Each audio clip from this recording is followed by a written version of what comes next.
A very good evening and welcome to Prime TV News, coming to you live and direct from the Prime TV studios with me, Abrar Abid. Now, before we go into our stories in detail, let's take a look at our headlines. The President emphasizes that the brain drain should be stopped in order to ensure rapid national development. The government encourages farmers to use organic fertilizer to produce food without toxins. An agreement signed to sell products of the Samurdhi self-employed persons online. 3 Sri Lankan students have died in an accident in Azerbaijan. Iran state TV reports that human error brought down the Ukrainian passenger jet. In our lead story, President Gotabaya Rajapaksa emphasizes that the brain drain should be stopped in order to ensure rapid national development.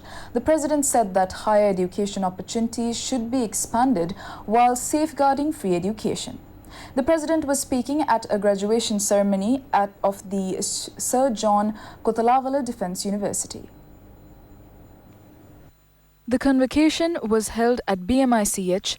1,282 undergraduates who completed their respective courses in 9 faculties of the university were conferred degrees. Second Lieutenant M.D.G. Veerasinghe was adjudged the best army officer.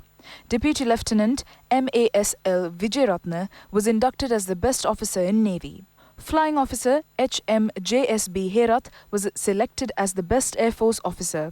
Second Lieutenant J.V.D. Veerasinghe clinched the Most Outstanding Officer of the Year award. Minister Bandula Gunawardena, Parliamentarian Anuruddha Jayaratne, Defence Secretary Retired Major General Kamal Gunaratne and Vice Chancellor of the Kotalawala Defence University Air Vice Marshal Sagara Kotagadeniya were among the large crowd present on the occasion. Minister Chamal Rajapaksa says that the farmers will be encouraged to use organic fertilizer to produce food without toxins. The minister was speaking at an inauguration of the Irrigation Prosperity Program.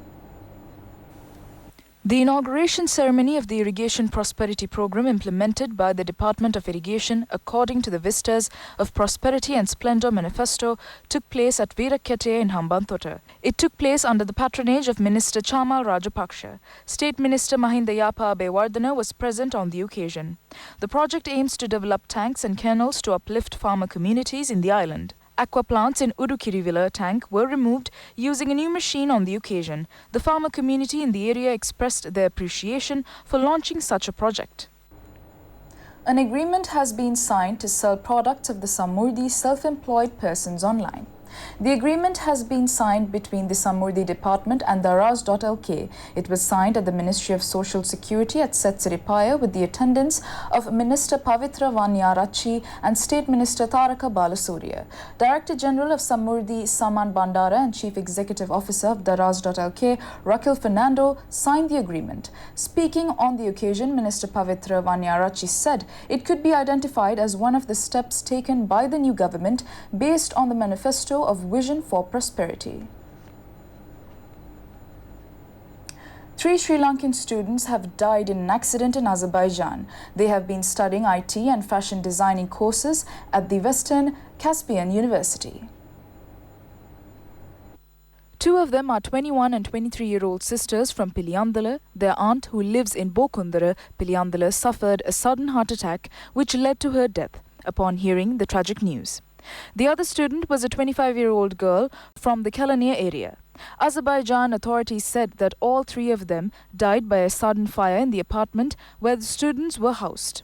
An electrical leak has caused the fire. The Secretary to the Ministry of Foreign Affairs, Ravinatha Aryasinghe, stated that arrangements are being made to bring the bodies of the students back to Sri Lanka.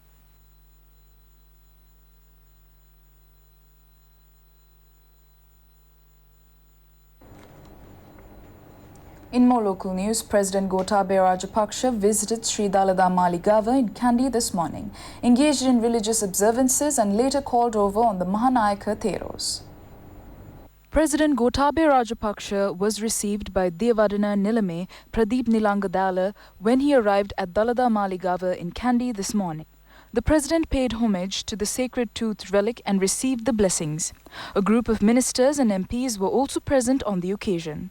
The President then visited the Malvatu Mahaviharaya.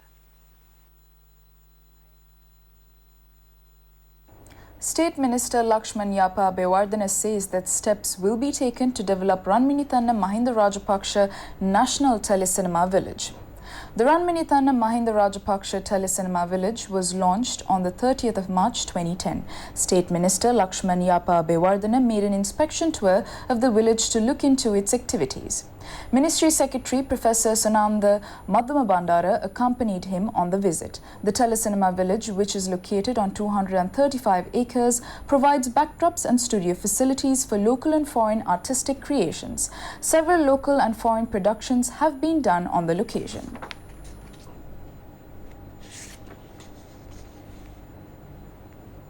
In more news at home, Minister Douglas Devananda has taken measures to provide financial assistance to 4 fisheries societies in Mutwal area in Colombo, whose fisheries activities has been disrupted due to the Port City project. The minister has granted 7 million rupees to the fisheries societies. Earlier, financial assistance of 150 million rupees have been given to fisheries societies in Negombo. However, fisheries societies in the Colombo district have not been given financial assistance. The financial assistance was given after State Minister Susil Premajayantha briefed Minister Douglas Devananda about the matter. The minister has requested the fisheries societies to provide the funds on concessionary interest rates for the families of the fishermen to engage in self-employment activities. Minister Mahinda Amaravira has instructed Ministry Secretary to provide him with a report on the officers who solicit bribes from private bowser owners and make available turns for them. Employees of the Ceylon Petroleum Storage Terminals have complained to the minister that 2 officials of the Fuel Transport Division are openly accepting bribes and giving turns to the private bowsers. They have charged that the 2 officers are closing the distribution office and disrupt the service. They have also complained to the minister that the relevant officials are under the influence of liquor during duty hours and it has caused hardships to distribute fuel on time. Therefore, the minister has instructed the Ministry Secretary to conduct an inquiry about the relevant officials and provide him with a report. In more news at home, Minister Bandula Gunawardena says that the Scout movement is entrusted with a huge responsibility to create a disciplined and just society. He said this while attending Hadori 2020 Homagama District Scout Jamboree.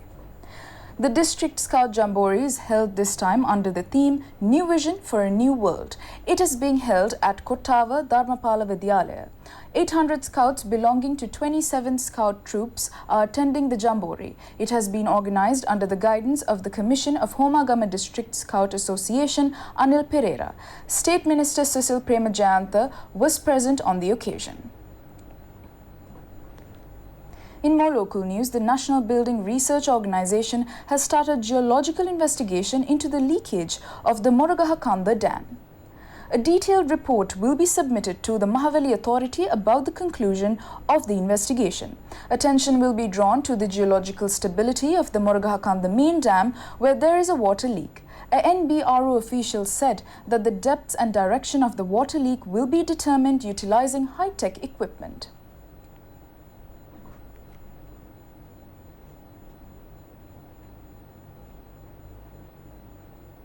Industrialists complain that the granite industry of the Gampaha district collapsed under the previous administration.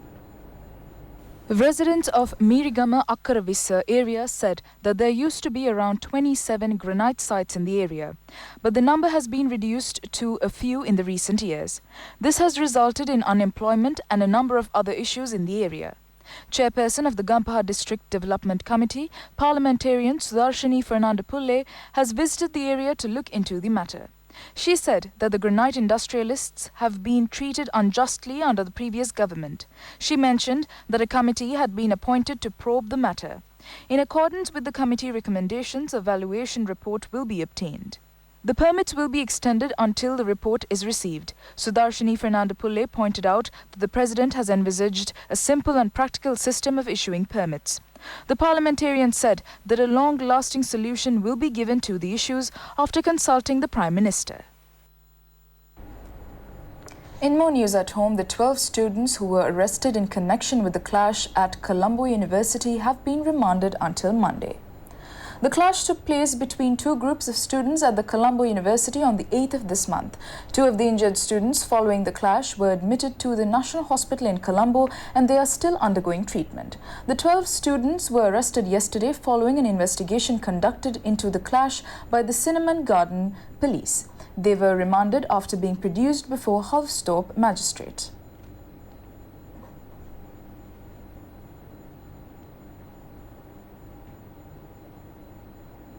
"20 individuals who have gone on Sripada pilgrimage with drugs have been arrested. They have been arrested following search operations conducted by the Hatton Police Anti-Vice Division. They have brought drugs on pilgrimage while instructions have been given not to bring alcohol or drugs on Sripada pilgrimage. Police said the arrested individuals are from Nigambo, Kurunagala, Dambulla, Colombo, Gaul and Matara.